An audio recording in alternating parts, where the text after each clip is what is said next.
All right, let's take it from where we left off. We're talking about the role of NADPH oxidase. Remember CGD. You can't do this. You got to have your first line and second line. So the first line of killing is produce hydrogen peroxide, which is an acid. So that's going to work primarily for gram positives because their proteins are exposed. So acid will denature your proteins, and that's why their wall falls apart. The second wave, which is free radical formation, is primarily for killing gram negatives because they have now the membrane you got to break through, and then encapsulated bacteria because your hydrogen peroxide can't touch them either. Close that door. There's too much noise coming in. All right, so NADPH oxidase. Remember CGD, this enzyme is defective. Now they're using dihydrorhodamine test to diagnose it rather than NBT. Now that means, therefore, if catalase is supposed to nullify your first wave of killing, does everybody understand, therefore, that the 3 catalase positive bacteria, why they're so lethal against people, especially in the hospital? Because your first wave of killing cannot stop them. All right? They've got catalase. So that means they can neutralize hydrogen peroxide. So that means you haven't touched them, which is why you got to have the free radical formation. And that's why if you are neutropenic, remember, Staph and Pseudomonas is your 2 enemies, the 2 most common enemies, but Neisseria is an enemy too. All right. Huh? Oh, my video. Oh, sorry. Yeah, I didn't notice that. Thanks. All right, there we go. All right, so catalase positive bacteria are so lethal because the first wave of killing cannot touch them. All right. Free radicals, how do they hurt you? They begin coming into the area at around 4.5 hours. I got to update this slide too now. It used to be 3 hours. Now it's 4.5. The oxygen burst, however, that means when you suck up the most oxygen out of the environment, it peaks at day 7. That means after day 7, the area is now anaerobic because there's no more oxygen around. You understand that, Angie? You understand that, Rachel? All right. High energy free radicals transfer energy or anything in the way. They have no friends. They don't even take your name. They just destroy you. All right. So by day 7, you now have an abscess because if the area is anaerobic, an abscess is anaerobic by nature. All right. And abscess studies were done years ago. And here's what they found. It's still relevant today. They started culturing abscesses and they found that 1 to 3 days, Staph aureus is the most common bacteria, meaning Staph aureus begins every abscess. As you saw that one question we had this morning, they didn't have the anaerobes on the list, but Staph aureus was on that list. That's because you're supposed to know Staph aureus begins every abscess. To make it even easier for you to remember Staph aureus has an enzyme to eat through anything. That's how I make sense of it so I can remember it. All right. Then after he makes a hole into something, then other bugs can come in. So from day 4 to day 7, strep pyogenes comes in. And after day 7, the whole area is anaerobic. Staph and strep die because they're aerobes. See? Now it's nothing but anaerobes left. And this is called liquefactive necrosis. And where's liquefactive necrosis the most common? Remember, in the brain. Least common in the lung. Why in the brain? Because the brain is already half liquid, half solid. That's what the term liquefactive means. Why is it least like in the lungs? Because the lungs is the most aerobic part of your body. And an abscess has to be anaerobic. You understand that, Melissa? You understand so far? All right. So what will they do on the test? They'll ask you about somebody who has a boil. A boil is an abscess in development. See, different word to see if you still pick it up. So if I had a boil for the first 3 days, I say, well, it's been here a couple of days, doc. What bacteria do you have to cover for, Steve? Staph aureus. Been there for about 5 days, Chris. What do you have to cover? Staph and strep. That means you got to make sure the antibody you pick can cover both of them at the same time. But if it's been there more than 7 days, Mitchell, who's in there now? Anaerobes. What's an anaerobe's worst nightmare, Mitchell? Oxygen. That's why they always say incision and drainage. See what happens? If your mind sees details, you just see the book says incision and drainage, but you don't understand anything else beyond that. Okay? Because back then I didn't understand anything beyond it either. So I went back and reread. That's why I say the best advice I ever took from Dr. Shah, he said, go back and reread normal again. And then I'll help you make sense of it. I said, oh my God. I mean, every day my brain was just exploding. I said, oh my God, now I'm starting to understand all this stuff. Whereas before, I didn't understand any of it. Okay? Because oxygen is an anaerobe's worst nightmare. That's why they always say, open it up. Not just memorize system drainage. Open it up. Air will kill it. The best coverage for anaerobes beneath the diaphragm, Adam.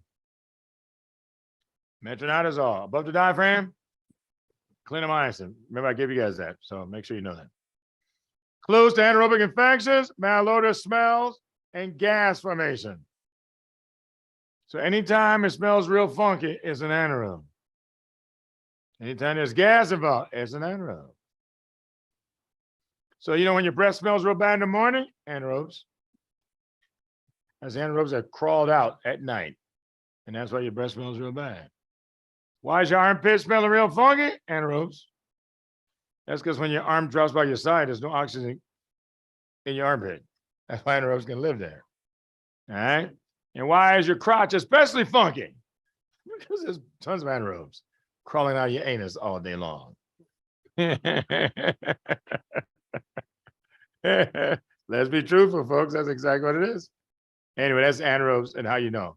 All right, Mabel, you have a question? Yes, sir. Please, can I see the last two slides, please?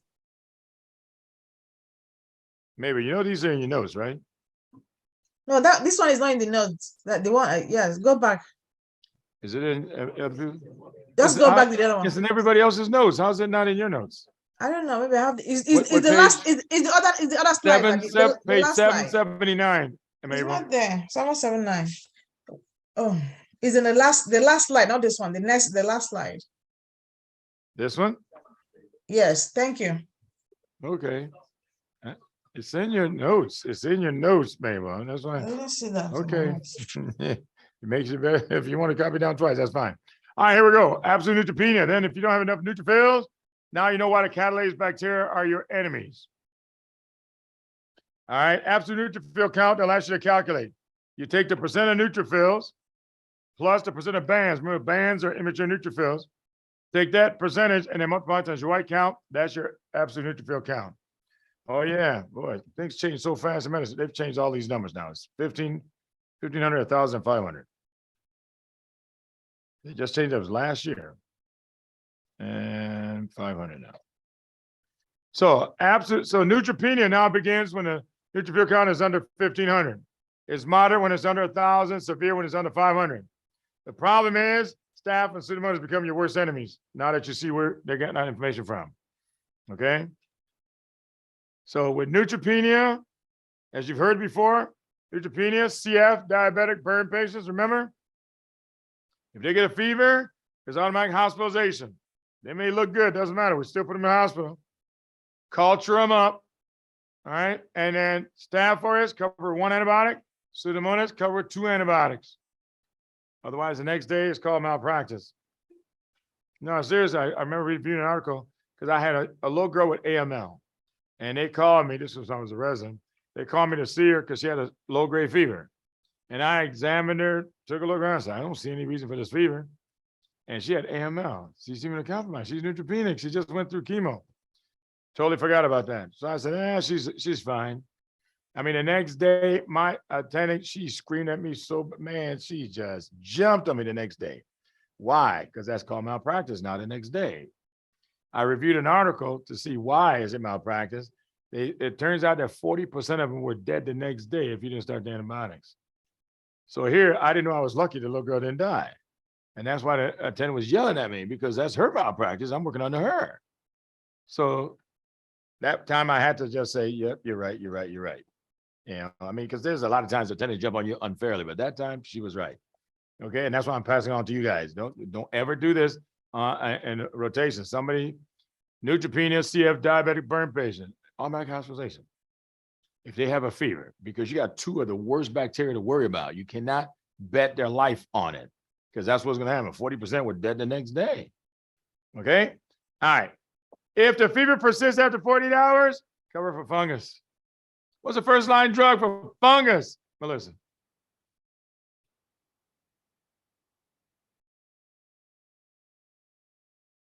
First line drug, Ashley, for fungus. And Michael. Oh, no, it's not an azole. The man's, Ida. It's amphotericin B and 5-FC is what I gave you guys for all systemic fungi for the first 2 weeks. Then you send them home on an azole, but you can't use azole first, okay? All right, so remember that. Neutropenia, most common cause of every penia, remember I already told you, Solange? Viral infection and drugs. Name a virus that does that, Solange. Parvovirus B19, name a drug that does that, Bailey. Vinblastine, sounds good. All right, on to monocytes. Amphotericin B and 5-FC is the first line drug for every systemic fungus. Remember, first 2 weeks, those 2 drugs, and then you send them home and azole for another 2 months. Yes, sir.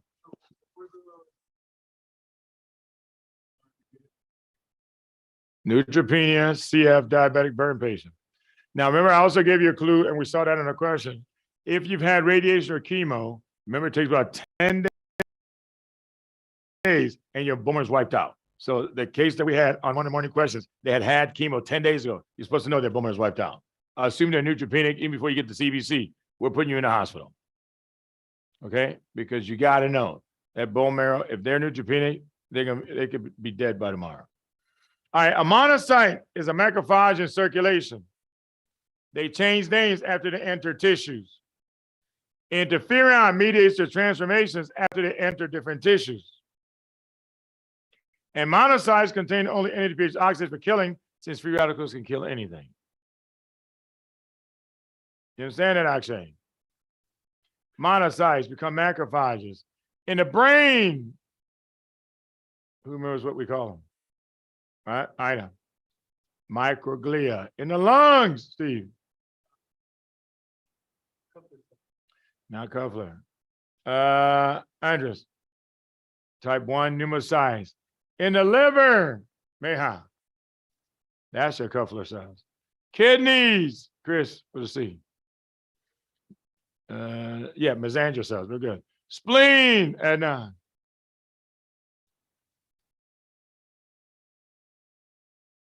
Maybe Gloria. Huh? RES, remember reticular endothelial system cells. All right, lymph nodes. Sandeep. Lymph nodes, Abi. Dendritic cells. Skin, acid. Langerhans cells. Bone, Justin.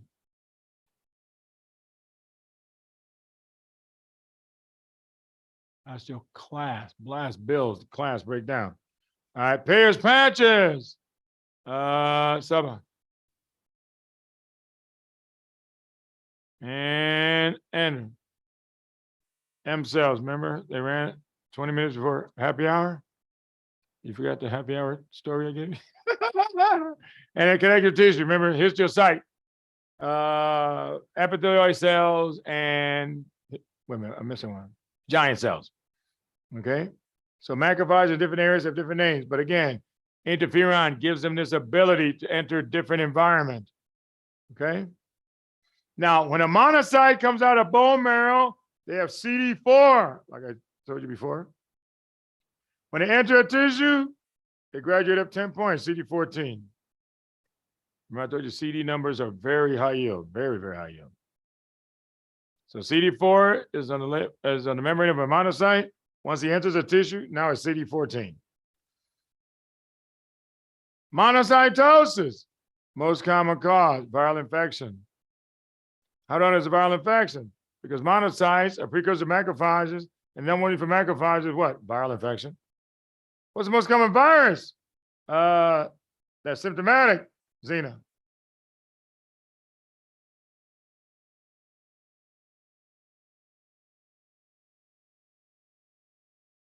All right, Raymond. All right, Chris. No, Michael. Adenovirus. All right. If they don't say symptomatic, remember CMV followed by EBV. All right. So viral infection, number one reason for monocytosis. If you get extreme monocytosis, though, that means monocytes about 15%. That means 2 or more standard deviations above that.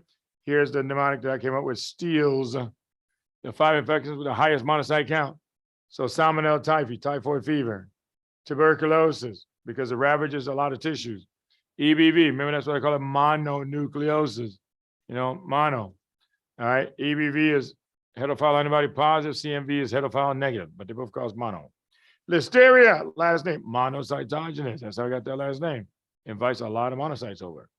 And then syphilis, again, another one that ravages tissues. Question?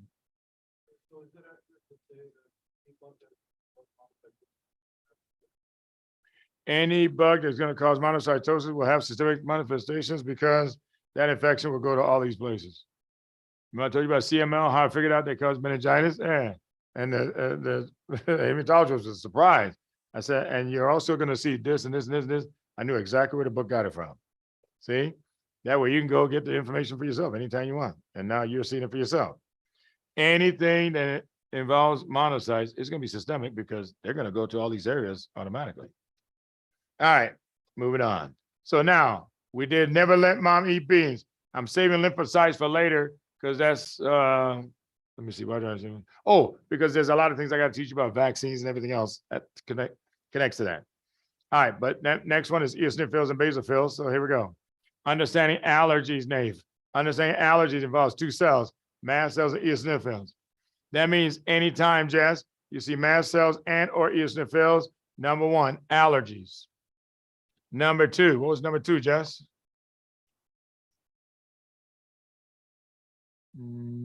Fungus. No, parasites. You're right. Parasites. Fungus is later. Sorry. Yeah, for IgE and allergies. Yeah, mast cells, eosinophils. Think allergies first, parasites second. That means if I see either one of these, I don't have to see both, just any one of them clues me in. That way I know what the test writer wants for an answer. I told you, don't ever disobey the test writer. You're not going to win. Okay, so here's again 2 clues that point me to 2 infections. All right, primary response to an allergen. That means the first time you come in contact with an allergen, Ryan Ford. The first time you came in contact with an allergen, Ryan, you didn't have any symptoms whatsoever. You understand that? The first time you came in contact, your body got primed for that antigen. Everybody understand that so far? The first time you come in contact with an allergen, you have no symptoms. Your system becomes primed, which means, Jess, anytime somebody has symptoms from an allergen, is that the first time they come in contact with it? No, that's never the first time. Everybody understand that? Because they'll give you all kinds of cases. Let me give you one. Little girl comes in, I give her ampicillin or amoxicillin for whatever infection. She goes home and mom gives her the first dose, wham, anaphylaxis. So the mom, she has to call 911, the kid's in the ER. And I'm saying, Mom, did this kid have any allergies to penicillin? She said, no. I said, you sure? She said, no. She's never been sick a day in her life. She's 5 years old, never been sick. I said, okay. And then the question, because I've seen this question twice in the boards, how does this girl respond then? Does everybody understand? If you have anaphylaxis, that's not the first time. Everybody understand that? Because they give you the history the way we run into it as physicians. The mom swears this kid has never come in contact with penicillin, but she has. Mom just didn't know about it. Question is, how did it happen? I don't know. Give me an idea how. All right, so maybe in utero, when mom was on ampicillin with GPS prophylaxis, that can happen. That's about the 3rd best answer. All right, Karina?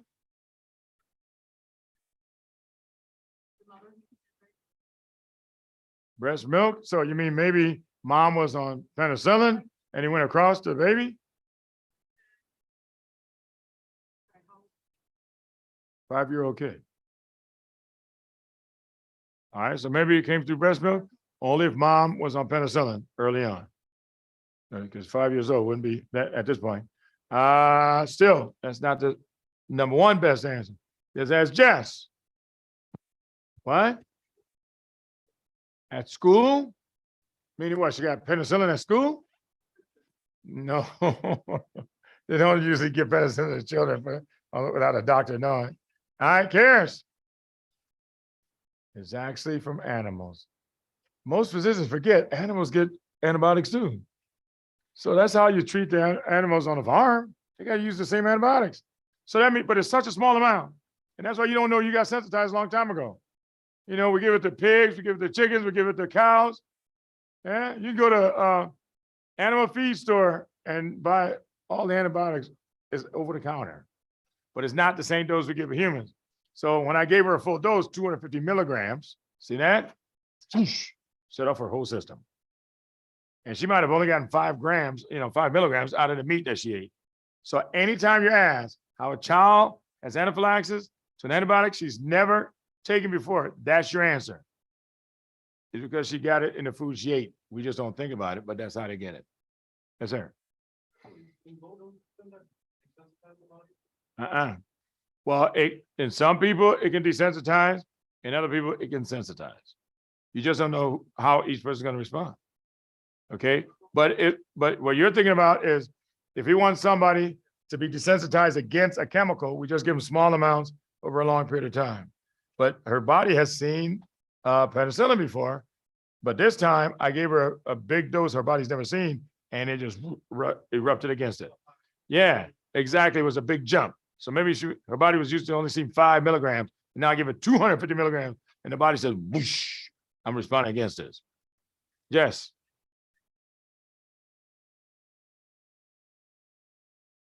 Doesn't that lead to antibiotic resistance? Not in humans, no. No, the small amount that we use in animals, obviously, if it led to a lot of resistance, they wouldn't allow it. But the amount that they use in the animals is such a small amount, it doesn't usually affect most people. For now, yeah, that's all you can say, right? All right, Chris. I'm sorry, Karis. I just put an A at the end, sorry.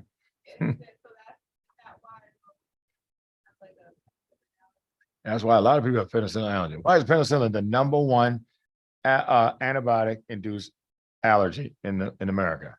Because we use it in all the animals. So you never know who's been sensitized and who's been desensitized. The problem is you'll find out the hard way. Anyway, my point is, folks, anytime you ask that question, you just heard the #1 answer. I told you, don't argue with the test writer. Keep clicking the same answer all the time. All right, so the first response, Bryce, follow me for a second. The first response, no symptoms. Allergen was ingested. Now, if you guys remember, these are the steps and how to process an antigen. I told you, you got to know all the steps. Here's the second time I'm going through it for you. Allergen was ingested. This is the macrophage. Phagosome is formed. That means the lysosome wraps around it, because the lysosome's job is to do what? Digest it into pieces. And then after you digest it, where do you do? Present it. Where do you present it? On the MHC2 complex. Remember, MHC1 points back at me, I for self. Okay, MHC1 is for self antigens. MHC2 is for strange antigens. Okay, non-self. Where do you present it? On the variable region of the beta chain, B beta region is the way to shorten it. T cells then bind to B cells via CD40 ligand. So this is how T cells then talk to B cells. That means the macrophage presents it, and the T cells talk to B cells and say, hey, this is an allergen. This is not an antigen. So I don't need IgM and IgG. This is how they talk to the B cell. I don't need that stuff. Go straight to IgE, meaning you got to make IgM first. Remember, that's always first. And then class switch to IgE and then secrete IgE. Don't secrete IgM. Don't secrete IgG. I don't need it. T cells, talking to B cells, letting them know what to do. All right. So IL-4, remember from IL-2 on, is made by the T cells. IL-4 is responsible for class switching. That's why IL-4 then speaks to B cells and lets them know we only want IgE to be secreted. And that's why IgE gets secreted. Now, once you secrete IgE, that IgE can either float around free, looking for that same allergen again, or it can anchor its FC portion, remember C for cellular, anchor its FC portion in the membrane of a mast cell, and then float around with the mast cell wherever it goes. So you have free floating IgE, and you got IgE anchored to mast cells. Any questions so far? Okay. If ever that allergen comes around again, see, the system has already been primed. That IgE recognizes them. That means either the free IgE will grab it, or the IgE that's in the membrane of mast cell will grab it. Either way, let me do the free one. The free one will grab it, and it immediately finds the mast cell and anchors right into its membrane like that. If the IgE is on the surface, it'll just wait and grab it, and it's already on the membrane. Once that happens, all of a sudden you see all these receptors aggregated. They come together. IgEs cross-link all of them because you need a critical weight, a certain weight. All of a sudden, right through the membrane, everything gets released. That's how you get degranulation of mast cells. So this is how the mast cells then let the body know, hey, here's that guy again. Except remember, response can kill the patient. Okay. Secondary response to allergens is when symptoms actually occur. When an allergen re-enters the system, IgE now binds that allergen, buries the Fc portion into a mast cell, which causes degranulation. Any questions on that? So just remember, primary, no symptoms. Secondary, that's when you get symptoms. Yes. Yes, preformed histamine is getting released from the mast cell. Correct. Is that like based on the memory cell? Memory cells not. Yeah, the mast cells already have tons of histamine. You just need a signal to release it. And that's when you puncture the membrane. Yeah. All right. Understanding allergies. So mast cells, okay, when they degranulate, here's what they're going to release. Histamine for your early and immediate symptoms.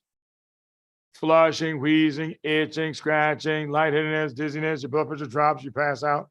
That's all histamine. SRSA, remember, 4 to 8 hours afterwards. This is called a second wave of allergies. And then ECFA, eosinophil chemotactic factor of anaphylaxis. In other words, whenever you get mast cells, they call eosinophils over. That's why they always travel together. Just like T cells and macrophages always travel together. Any questions on that? The key is to know what each chemical does. For immediate symptoms, I pick histamine. For late symptoms, I pick SRSA. All right, so eosinophils, when they come over, what do? Make sure the mast cells don't get out of hand. So they release histaminase to break down histamine, aryl sulfatase to break down SRSA, and heparin to break down any clots that occurred when you vasodilated. Remember, when you vasodilate, you have more flow, but less velocity. And so you have more stasis, and therefore clots form. This is why you see children who have allergies. After a while, they start digging their nose, right? That's the mast cell, itching. And then what they do? Blood all over the pillow. That's because heparin got released too. Okay. All right, how does heparin work? I've always wondered. Jolita, how does heparin work?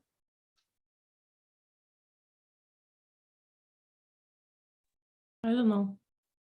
All right, Mamita, how does heparin work? It blocks antitrypsin 3. No, it doesn't block it. Remember, it's a cofactor for antitrypsin 3. You understand? Yes, sir. Yeah, it actually activates. So be careful so you don't use the wrong word. So it activates antitrypsin 3, therefore you block thrombin, as well as factors 9, 10, 11, and 12. That's the whole intrinsic pathway. So shall I measure PT or PTT, Mamita?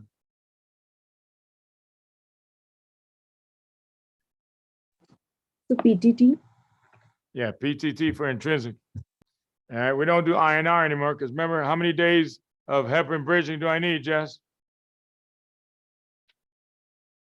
Not 7. Ashley, remember, only 2 days. It only takes 2 days to block factor 7. Then you're anticoagulated.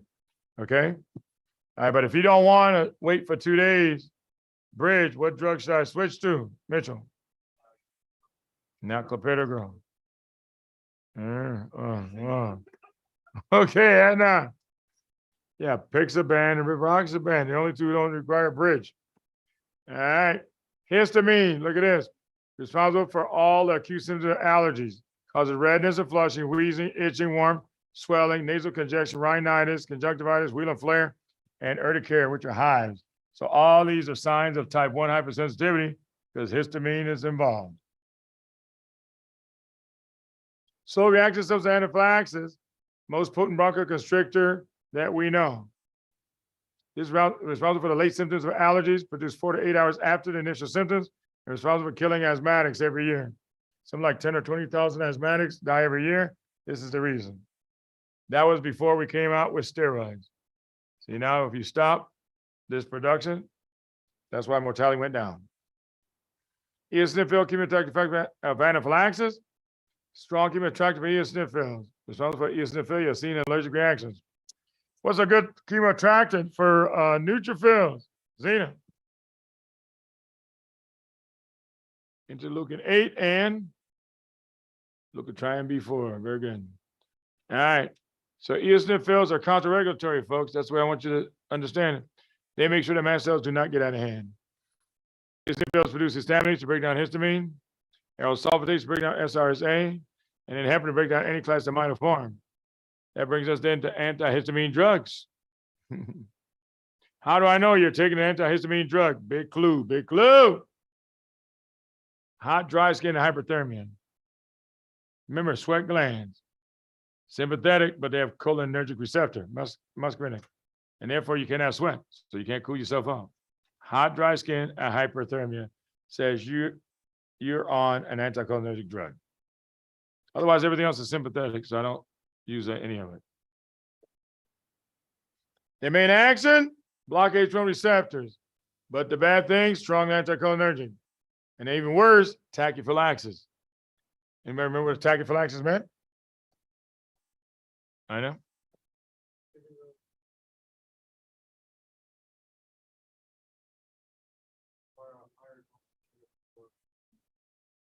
If you need a higher dose to get the response, that's called tolerance, not tachyphylaxis. But you're close. Anybody remember? All right, Chris. And not faster reactions. Akshay? Yeah, okay. Yeah, it's fast, rapid tolerance.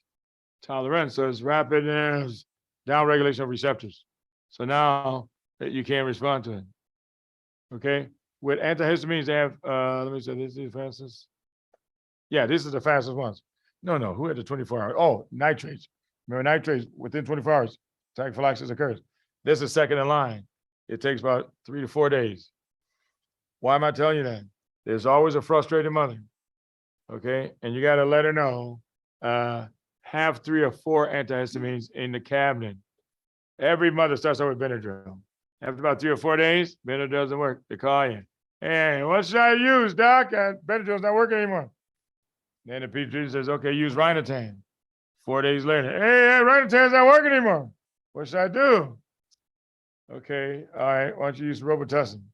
4 days later, hey, Robitussin's not working. Can you call in something really strong for me? See, now the doctor who doesn't understand, it has nothing to do with the strength of that histamine. Calls in something expensive, $60 she just spent. 4 days later, she says, wait a minute, it's not working. Guess what? She switches pediatricians. Seriously. All right. That's why if you got to be able to explain things to mothers. They're very impatient, because when a child is sick, they can't go to work until they get their child better. They want to get the child better. All right, anyway, so first generation antihistamines, here they are. Diphenhydramine, Benadryl, the most popular antihistamine in the world. Comes in so many generic forms. But because it makes you sleepy, that's why mothers will use it when they're taking a trip. Right? So that way you don't have to hear, are we there yet, mommy? Are we there yet, mommy? Are we there yet, mommy? You say, honey, why don't you take a teaspoon of this? It tastes good. Gets knocked out for the next 4 hours. At least mom can get a lot of driving done. Okay? You got to do what you got to do to survive as a parent. So we have no problem with that. Just a little sedation for 4 hours. All right, anyway, diphenhydramine is also a drug of choice for dystonia, if you remember. Sustained contraction of a group of muscles. Muscle contraction is cholinergic, so anticholinergic will release that contraction for you for about a penny because it's so cheap. So diphenhydramine. Dramamine, used for motion sickness. So they'll give you a couple who's about to go on a cruise and one of them always gets sick. And they'll say, gee, which one do you want to give them? Dramamine. Hydroxyzine is used for stress-induced urticaria. Now, obviously, I see a lot of that here at the PASS program. Like a week before somebody's test, all of a sudden, hives just come creeping up their neck. I can see all of it. Stops right here at the jaw, but it's down their arms, it's down the back. Anyway, that's just from being worried about the exam. Hydroxyzine is the best drug for that. That just means it's least sedated because you don't want professional people to be sedated. Meclizine, the best one for vertigo. Trade name is Antivert. That means against vertigo. meclizine.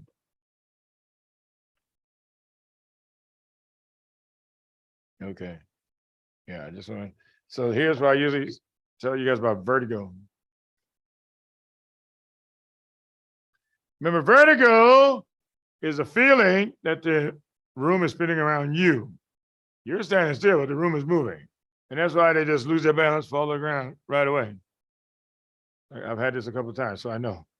All right. The room is moving. So you feel like you're surfing because you're trying to keep up with the room spinning. But that's why you end up falling over because the room is not spinning. Okay. That's vertigo.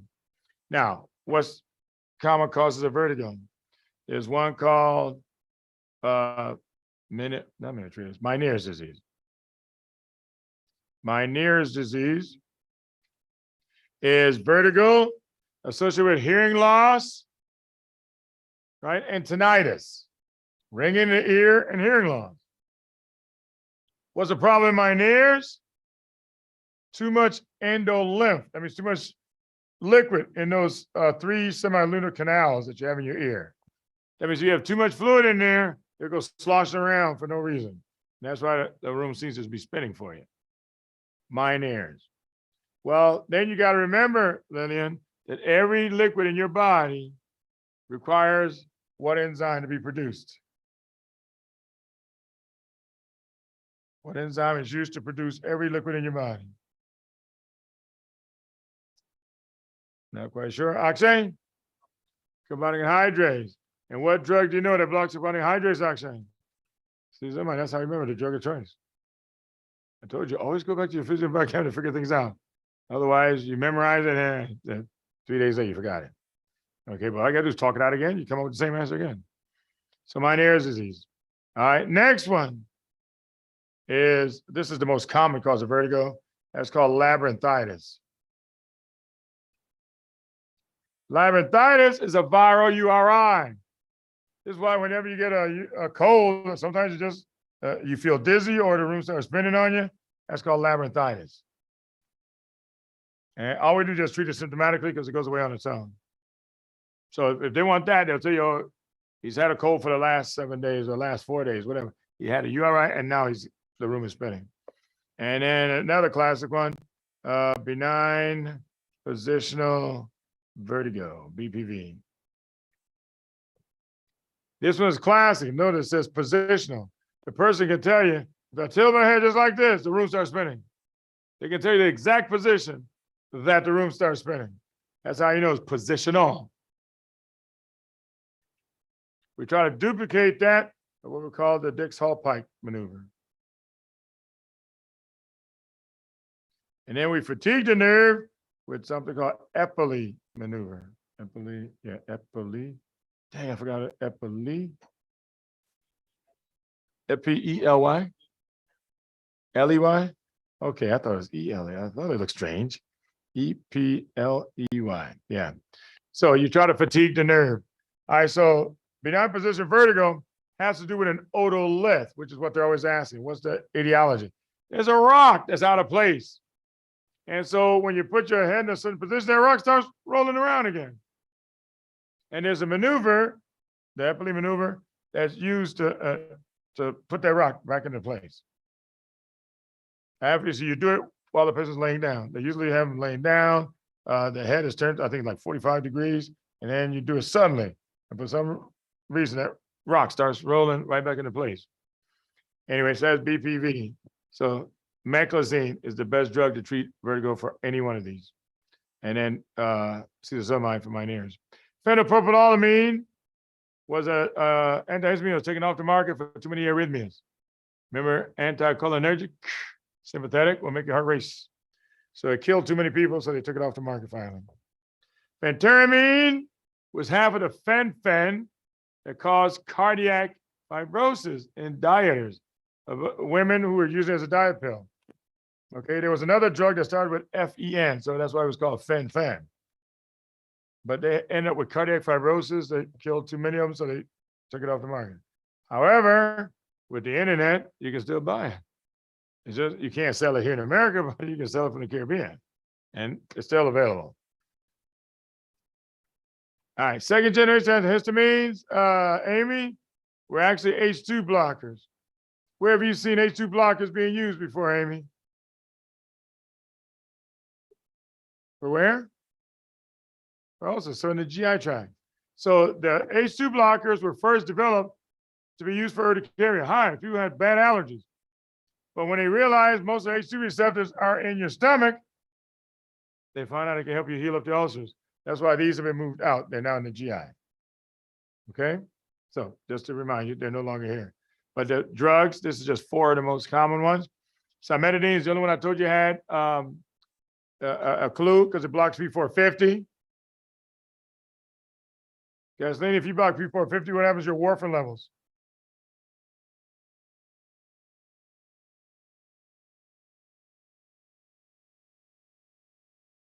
Why does it go up? It's what? No, not about fat solubility, man. P450 breaks down the drug. So if I block P450, you cannot break down the drug. You understand? Okay, if you rev up P450, then you break down the drug faster. Okay? Anyway, that's second generation drugs. They're no longer part of an antihistamine family. So third generation is now in the books as second generation. These were the drugs, antihistamines they're given once a day. If they're given once a day, Justin, is that a long or short half-life, man? Long? They're making fat or soluble. Fat, oh my God. Large or small molecule? Small. That's the longest small I've heard now. Don't make small that long. Huh? All right, so small. Charge or uncharged? Uncharged, acid or base? Base. Should I give it oral or IV?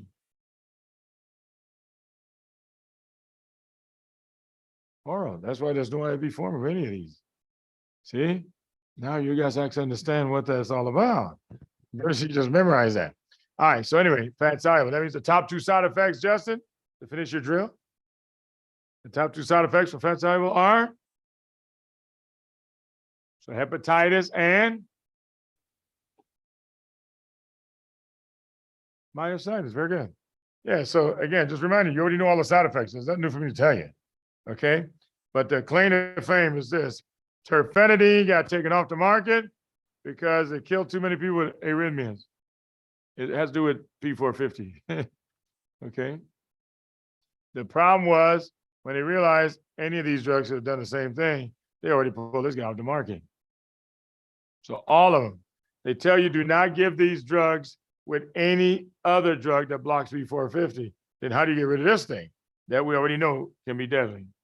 Yeah, so anyway, the first 2, loratadine, Claritin, and fexfenadine, Allegra, work for outdoor allergens as well as indoor allergens. Now, everybody does indoor. Is the ones who also cover outdoor is what they're interested in when they ask you a question. So these 2 cover outdoor allergens as well as indoor. So if somebody has an allergen that is environmental, what's the best way to deal with it? What do you think, Gustavo? If you got an allergy that is environmental, what's the best way to deal with it? What? I never said the best drug. I said, what is the best way to deal with it? That's my point. You want to go right to drugs. I didn't say about a drug. The answer is stay the heck away from this thing. Okay? What if it's their dog? Get rid of the dog. It's their favorite cat? Get rid of cat. Folks, the answer on the test, get rid of the damn pet. Okay? Now, let me tell you something. People spend more on their pets than they spend on their kids. You ought to look at the money people spend on their pets versus what they spend on kids. It's crazy. Okay? It makes no sense to me. But I'm not that big of a pet lover. That's why. But anyway, so the problem is they won't get rid of them. But that does not stop you from putting that on your chart. So Miss Smith, get rid of the cat. Here, Miss Smith, she's on 40 milligrams of prednisone, but her cat sleeps with her every night. Because that's her pet. She ain't getting rid of that pet. You and I know that. But I already wrote my chart. I told her get rid of that cat. Okay? She's not going to sue you because she loves you. Okay? But you're taking care of her. But when she dies, the family can go back and sue you. If you did not write in your chart that you told her to get rid of that pet, and she dies, the family will hit you with what they call a wrongful death lawsuit. They'll say, because you never told her to get rid of that pet. And we tried to get it, but the doctor didn't say nothing. Oh, now it's all your fault. That means if it's not written down in your chart, you're screwed. That's what I'm telling you right now. And that's why the answer, because I've seen that question at least twice. The answer is get rid of the pet. Okay. Then they can decide to do whatever they want to do. All right. So anyway, that's antihistamines. Hello? Excuse me. Oh. I had a Yes? quick question Speaking. actually. Who's Gabriel, speaking? sorry. All right, Gabriel, go ahead. Thank you. I always get confused with the drugs that block or have interactions with P450. And I was just wondering, is there kind of like are they just random drugs that have no particular association and you have It to just is. know them, or okay? That's it. It's random Yeah, drugs. Okay. Yeah, and it's just drilling it. That's why I Okay. just mentioned every time we run into another one. Yeah, Okay. 'cause- And then yeah. I remember somebody came up with a mnemonic, I do smack you, something like that. That at least took up a long list of them. You Okay. know? Yeah, I don't remember. I just know it when I see one.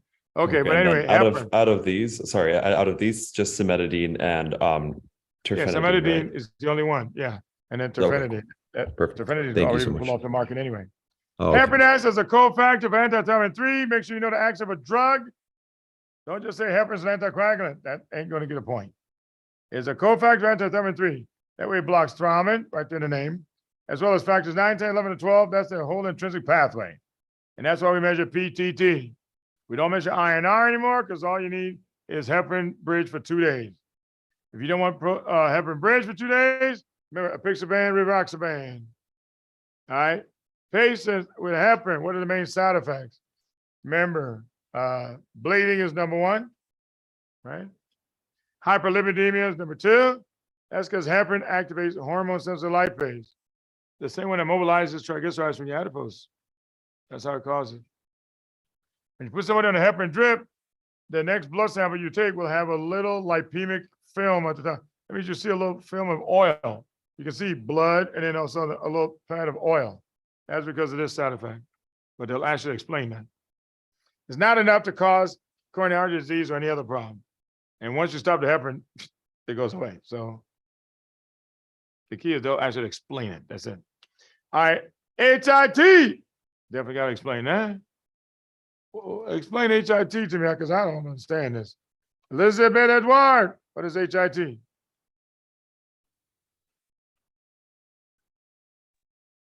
I don't know. Syed.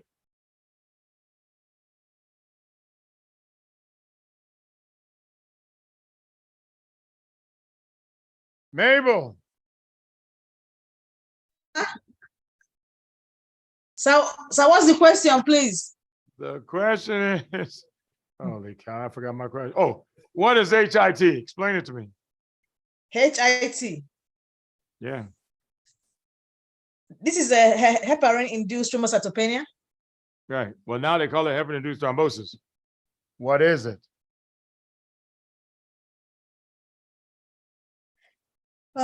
It means that heparin induce thrombus, right? That's right, Mabel. Even you better crack up at that. You're gonna give me the same damn thing I just said to you. So, Come on, man. We gotta give me more than that.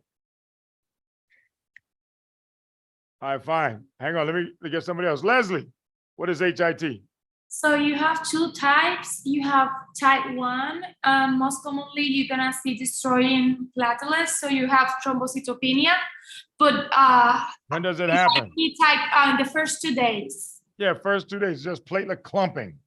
Yeah, Yeah. and then And you have it too? type 2, and that's when you have you create like antibodies. The heparin acts like an antibody to destroy the platelets, and you got thrombocytopenia, but it's begin on the 3rd day. Yeah, anytime after day 3 is HIT too, because that's autoimmune. Remember, IgM cannot show up till day 3. That's how I know it cannot be anything less than 3. But anyway, is the heparin itself acts as a hapten on the surface of a platelet. It accidentally, they run into each other as they're flowing. No, he's stuck in there. guess what? Your body will make antibodies against that platelet because he looks strange. All right. And then wherever the antibody destroys that platelet, you get localized vasculitis. Remember, a clot will start forming there. That's what actually kills them. And that's why they now call it heparin-induced thrombosis to remind doctors it's not the thrombocytopenia we're afraid of, it's the thrombosis we're afraid of. So it's the second half of the disease that can kill you. So if you have HIT2, what do? Stop the heparin. Never give any heparin product ever again. And then switch to what drug? Leslie. Protamine sulfate. No, protamine sulfate is to reverse heparin, but that's not what I'm asking. There's a Oh, drug. fresh frozen plasma. No, fresh frozen plasma is also to reverse it. And Cyproheptadine. getting closer. But that's Is it still not protein it. S or C? What? I said, is it protein S or C that was switched to? No. All right, Miguel, tell him. Not a Pixaban either. Anyone remember the drug you're supposed to be, Maria? It's called agatroban, direct thrombin inhibitors. Oh, Yeah. So you can't use anything related to heparin. All right, low molecular weight heparins have fewer side effects, cheaper costs, because you don't have to follow PTT every day. It's already standardized in the lab for you. You just inject it yourself, or home health can come out and inject a person, but it's much, much cheaper.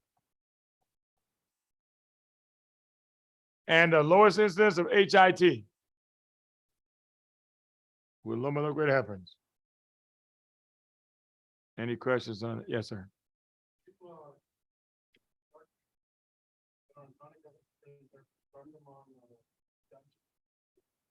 People on chronic heparin therapy, would you start? Doesn't really amount to anything else after that. It's just a nice test question. Mabel, you have a question? Sir, please don't be angry. I didn't understand what she explained. Well, by the heat, I didn't understand what she said, sir. HIT2?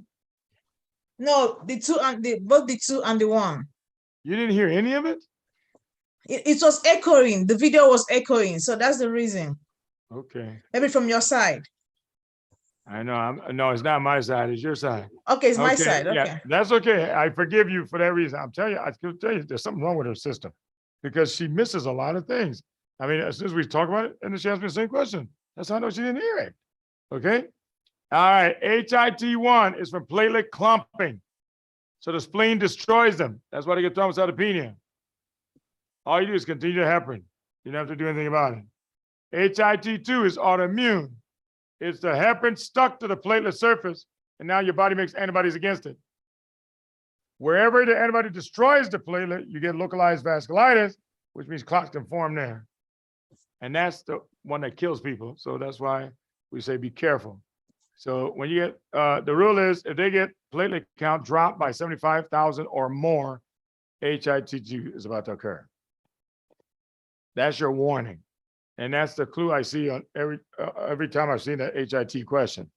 They always give you the platelet was like 300 something thousand when it came in. Now it's 85,000.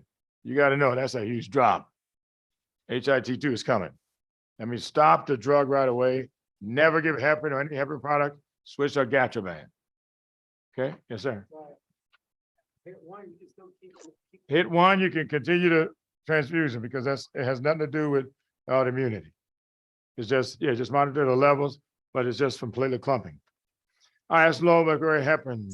Sir, Yes, go ahead. so please, did you say that if the platelet count drop more than one, was it 1,000? 75,000. If it drops by 75,000 or more, HIT2 is coming. Now remember, this is after day 3. Day 1 and 2 is just for platelet clumping. You don't have to do anything there. Decreased by 75,000. Yeah. All right, eosinophilia, nice little mnemonic to remember the 5 causes. NAACP. All right, NAACP. All right, Shri, question.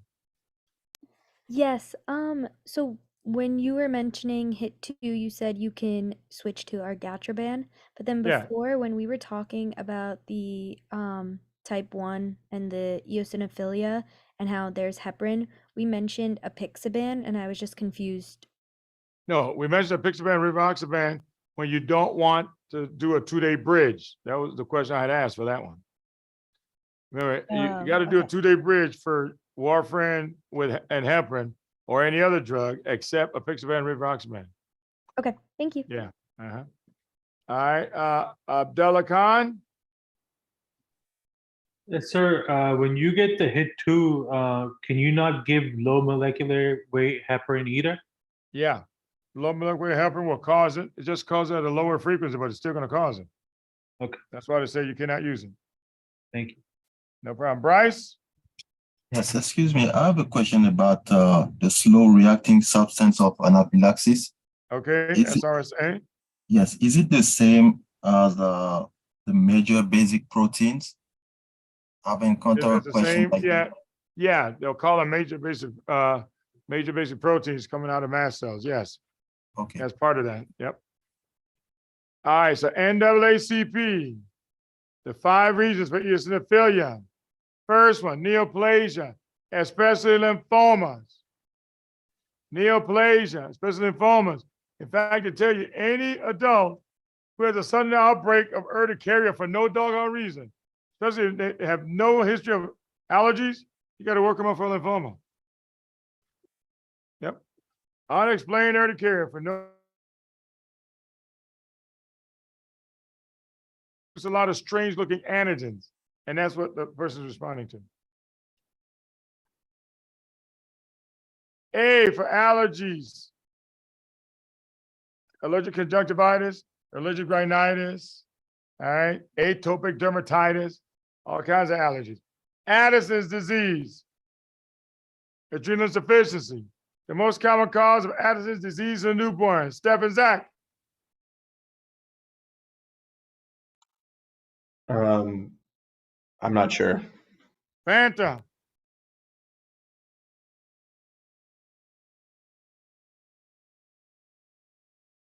Fanta John. Adonis. I'm sorry, I didn't hear the question. I said, what's the most common cause of Addison's disease in a child? The lack of B cells. All right, Michael. CAH. What's the most common cause of CAH?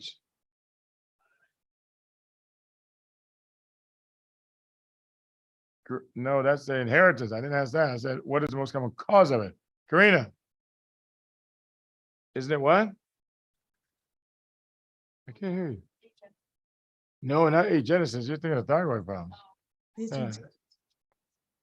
Hypothyroidism is agenesis. CAH is not agenesis. There we go. 21 hydroxylase deficiency was the number I gave you guys, followed by 11. And what drug am I going to give him to take the place of aldosterone? Aisha, Ilias.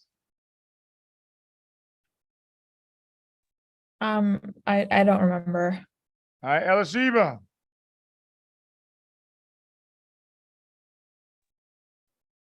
Not sure. Okay, Elizabeth.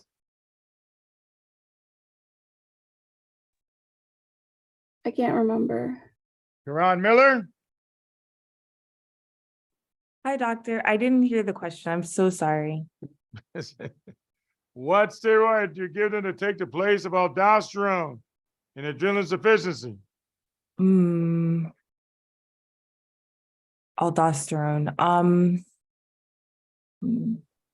I was gonna say desmopressin, but that's ADH, so I don't remember. No, okay. Let me ask one more person. Victor. Victor Chu. I don't know. I'm sorry. All right. Cesar. Fludrocortisone. Remember, it sounds like fluids at the beginning. And then hydrocortisone for cortisol. Again, folks, drill, drill, drill, drill. There's no magic. But if you guys don't drill this stuff, you're not going to remember it on the data exam. And that you don't want to go through that shocker. Because you see the question like, man, I know this, and then nothing's coming. All right, because they haven't rehearsed it enough for it to pop out. Yes, sir. Chronic steroid use can cause adrenal insufficiency. Yeah. Yeah, you just give them steroids. Right. That's a treatment. But it's the steroids that take the place of two things. Yeah, so you have to use them. Yes. What is the difference between urticaria and hives? None. It's the same thing.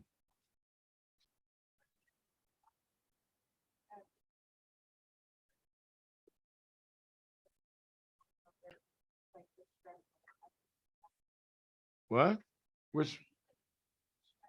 Oh, stress-induced urticaria? Uh-huh.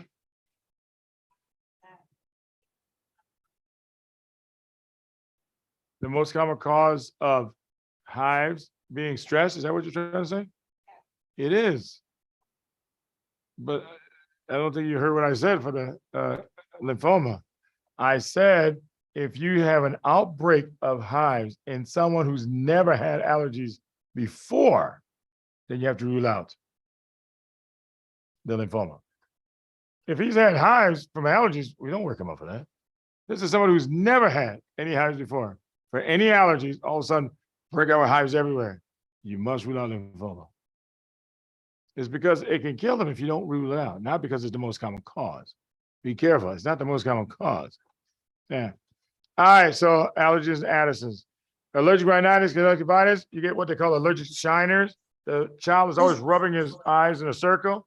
Allergic rhinitis, they do what they call a salute sign. Excuse, sir. So hang on, Mabel. So you see a transverse nasal crease. Clues that somebody has bad allergies. The nose bleeds, they get at night because they're picking their nose while they're sleeping. And they don't realize that heparin was released with the allergic response. And now they're bleeding all over the pillow. Mabel, you have a question? Please, just to remember fludrocortisone, please. Addison disease, does it have anything to do with fluid or liquid or something? Yeah, fludrocortisone takes the place of aldosterone. So you can hold on to sodium and fluids. Okay, to Yeah. hold on sodium and fluid. Okay, Yeah. the fludro, we hold on sodium and fluid, right? Right. Thank you. All right. Remember it's in your endocrine notes. All right. So next A. So, oh, that's right. Allergic rashes. I want to go through some allergic rashes to help you guys out. Type 1 and type 4 are where allergic rashes are clustered. Type 1, first one, urticaria, red raised areas of skin. Because every time you get another hive, the blood comes in and raises the skin. So you get hives all over the place. So red raised areas all over the place. Those are hives. That's urticaria.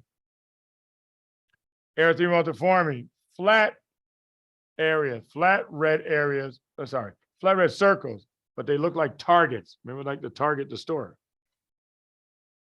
Erythema multiforme. Stevens-Johnson says you have erythema multiforme, but at least 2 mucosal surfaces are also inflamed. As you can see, it means the allergic response is getting worse and worse. And in toxic epidermolysis, your skin peels off to the touch. That's called a positive Leukocytes sign.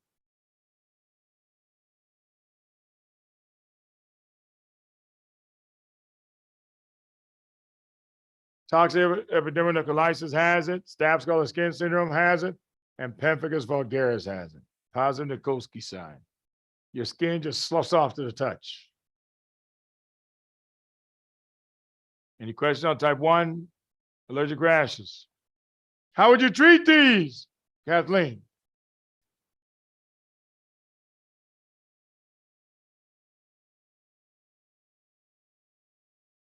Let me ask Mabel. How would you treat these, Mabel?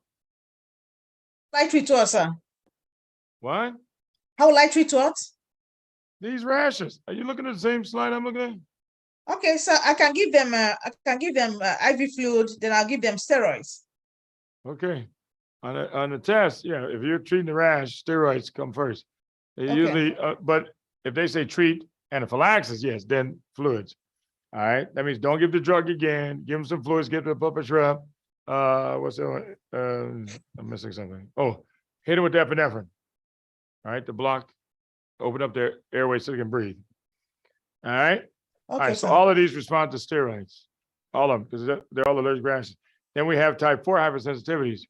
That means they involve T cells and macrophages. In general, Nate, we call them atopic dermatitis. The word atopy means allergy. So this is rash on the skin, taken into an allergy. And then contact dermatitis says you have to come in contact with something for that rash to actually develop. Common one we talked about, diaper rash. You see the redness only in the area in contact with the diaper. You don't see it in the creases because the diaper doesn't go down to the creases. All right. A watch, it's called nickel allergy. You see a nice red circle right here on the wrist from wearing a watch. Or these big belt buckles that people wear, especially in the South, like Texas. Big old, I know, I'm sure I'm going to see a whole lot of them. All right. But yeah, they get a lot. Another one is, what's another good one? Oh, poison ivy and poison oak. They love to test that one. You know, a kid who's been running through some bushes and now he has a rash the next day. That's poison ivy or poison oak. Another good one. Oh, here's a good one. Latex allergy. Latex allergy, you see it in nurses.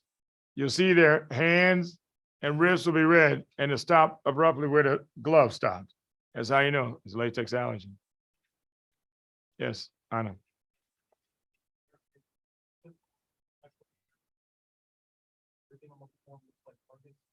Yeah, erythema multiforme would be described as flat red circles that look like targets. Erythema migrans is one big target. This is little targets everywhere. Yep.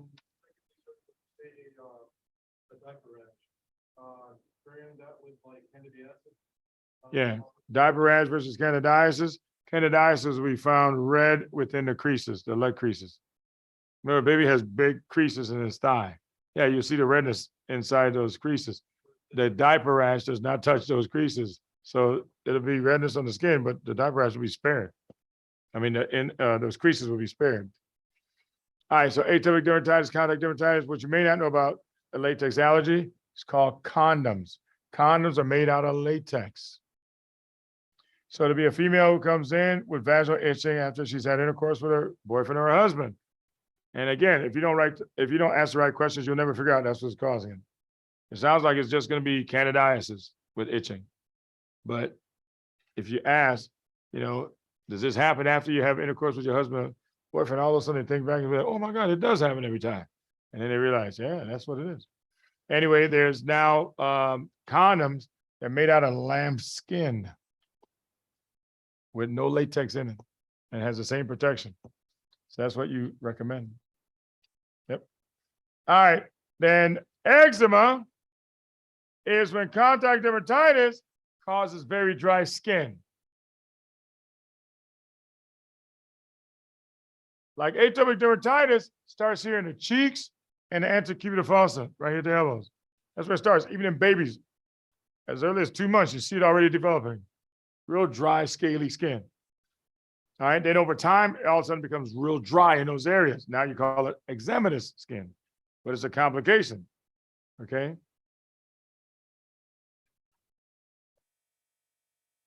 What are you asking about? What's worse by stress? What is triggered by stress? Eczema? Oh, you mean can stress trigger it off? Not the eczema itself. It triggers off atopic dermatitis, then it becomes eczema later. Yeah, but not. Yeah, stress by itself doesn't trigger eczema because eczema is drying up the skin. You can't just dry up the skin immediately just because you're stressed out about something. But it'll create allergies, allergic response, and then becomes eczematous later. Spongiatic eczema. If you squeeze a sponge, what comes out? Water. Same thing here. This is eczema that somebody has been scratching like a baby, and now you see water weeping out of it. So that's how I remember it. Sponge weeps water when you squeeze it. Same thing here. But it's from scratching. Okay. Nummular eczema. The word nummular comes from a Latin word called nummitus, which is a coin collector. So they'll be circular, look like quarters all over the body. Real dry, and they're always scratching at it. That's nummular eczema. These you can use topical steroids. Easy to treat. Question? So the eczema is always, there has to be a contact trigger? Yeah, there has to be a rash there that then becomes real dry afterwards. Yeah, so one becomes the other. Yep, you start out with atopic dermatitis, and after a while, I got eczema all over the place. Okay. For me, I don't think I never had. I don't know if I ever had atopic dermatitis. My mom didn't tell me about that. But as a child, after a while, I just had eczema all the time. And my sons got it, my brothers got it, all of us got it. Yeah, so it's just a real sensitivity to allergens in the air. For me, like in the spring and fall, so very seasonal. Like whenever it's changing temperature a lot, like recently, we went from freezing below zero and now we're in the 30s and 40s. That's what sets it off. All of a sudden, I'm scratching more. I got to use more lotion. I mean, that's what sets off eczema. Yes.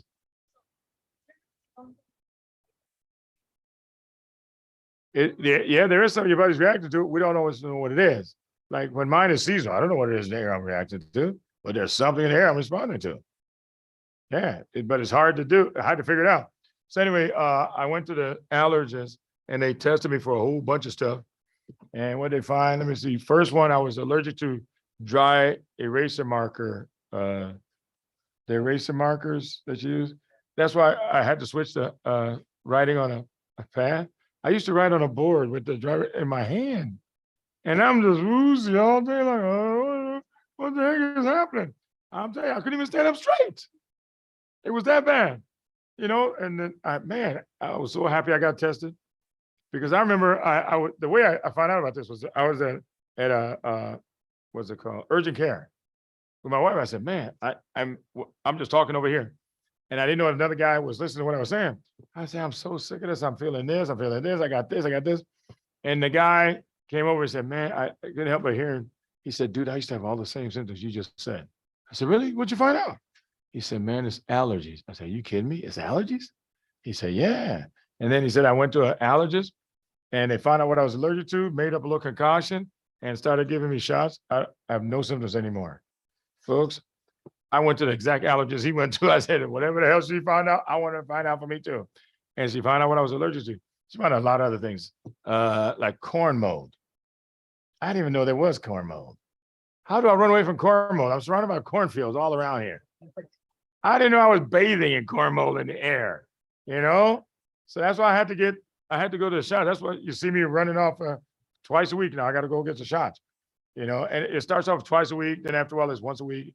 I liked it better when it was like once a month, so I have to keep going. But right now, they got to do the whole thing again because I just switched allergens to somebody here in town.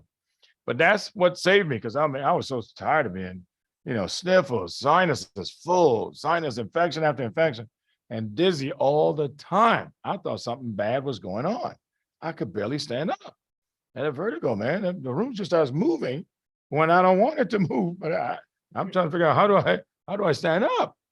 It was terrible. But anyway, yeah, it's because now there's so many new chemicals in the air. How do you figure out which one it is? That's why, they can only isolate a few of them, like for me, the corn mold and dry eraser marker. But, there's a lot of things I'm allergic to in the air, but I don't know what it is, because I never had allergies till age 36. That means some new chemical showed up in the air my body's never seen before. All of a sudden I was reacting to it. Yeah. Allergy is now the most common illness. That's because of all the stuff in the air. Yeah. Anyway, moving on. A for asthma. Now listen, asthma, is that restrictive or obstructive? Huh? Obstructive, airway or interstitial? Airway, trouble breathing in or out? Trouble breathing out, ventilation or diffusion? Which one's the problem, ventilation or diffusion?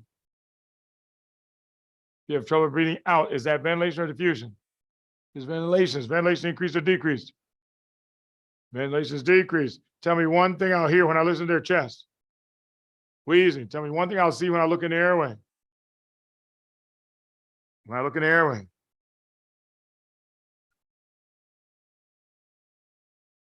Huh?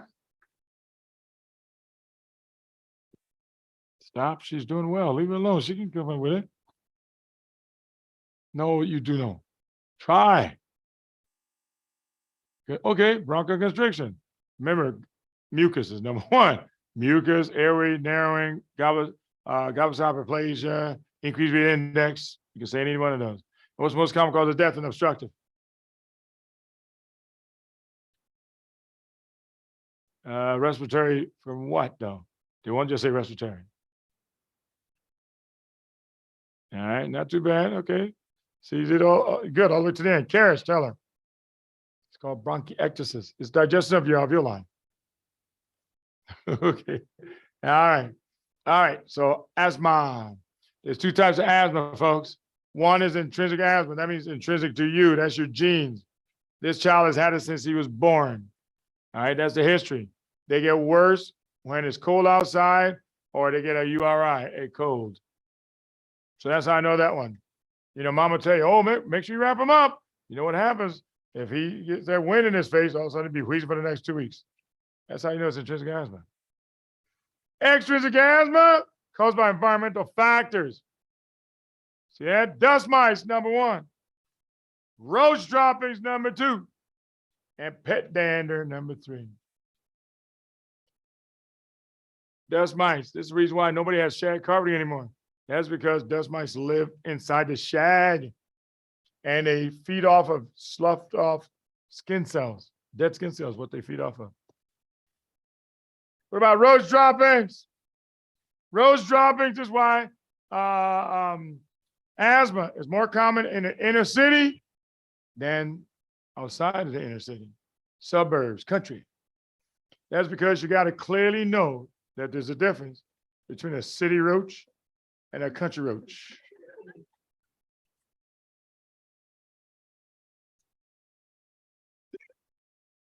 I always got to get my composure because I never know where the hell the story's going either. So don't worry about it. I just make it up a lot of times. Okay, let me start my story. All right. So a difference between a city roach and a country roach. The city roach is like a landlord. If you want to live in harmony, you got to make peace with these roaches. All right, because they've been there long before you got there, and they'll be there long after you're gone. They'll still be there. All right. So like the landlord, you pay a deposit. So when you move in, the first night after you move in, you put a piece of chicken on the table and just step back from the table and just sit down. About 1:45. All of a sudden the light comes on. All of a sudden they bring out Papa Roach. He's the one sitting on the potato chip. All the other roaches carrying. Papa Roach. Papa Roach comes, sit out there, and he looks at you. All right, so you're the new tenant, eh? All right, so here's the deal, okay? Every night we want a piece of chicken on the table. Every time there's a piece of chicken, you got no problem from us. Any night there's no piece of chicken, we got problems. Right, boys? Yep. Got a whole gang of roaches all over the place. Think about this, folks. They made Raid for roaches, right? Man, come on, that's perfume as far as they're concerned in Chicago. That's perfume. When you spray Raid to kill roaches, who the hell is gagging and choking? You. Roaches going about their business, man. Going shopping, got their Gucci bag in their arm, going walking. They don't even care about Raid. The only thing worse than a city roach is a city rat. Whoa, city rats, man. Big ones. Big ones. You guys have seen like on YouTube, the rat dragging a piece of pizza in New York? Oh my God. They're terrible in Chicago too. One time I'm sitting there, I was sitting on the stoop. My buddy we were just talking. And he's standing in front of me, I'm sitting down, and then a cat came and sat next to me, or so I thought. And so it looked like a cat, so I didn't do nothing. So all of a sudden my buddy says, he's pointing at this thing. I said, man, it ain't nothing but a cat. I've never jumped so high. Butt cheeks. I sprung away from that thing, man. I mean, the rat is sitting next to me, crossing his legs, bring out some paper, rolling some weed. Talking about, you want to take a hit of this? A rat out of you. Oh my God, they're bold, man. I mean, they beat up on your pets if you leave them out there loose. Okay, anyway, I'm sorry. Just flashback. All right, so I've never seen Adam laugh so hard. He got tears coming out of his eyes. I'll tell you, the rats are terrible in Chicago, Adam. They're terrible, man. All right, so anyway, that's asthma. C is for cardiovascular disease. What's the most common vasculitis in children, Abin? HRS in adults, Saboom. She forgot. Maria, help your friend out. Hypertension and diabetes. All right. And then finally, P is for parasites. So just remember NAACP, folks. Let me just finish these real quick here. Immature bands or immature neutrophils with maximum germ killing ability. They have malaproxase, NAPH oxidase systems. They come straight out of bone marrow without margination. An increased number of bands, we call it a left shift, just so you guys know what that means when they use that term, a left shift.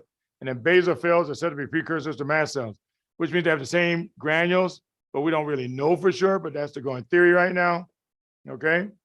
And there it is. Any questions on this? Now, next topic is Excuse me, sir. immunodeficiency. Hang on, there's somebody before you. Mabel, Akshay, you're first.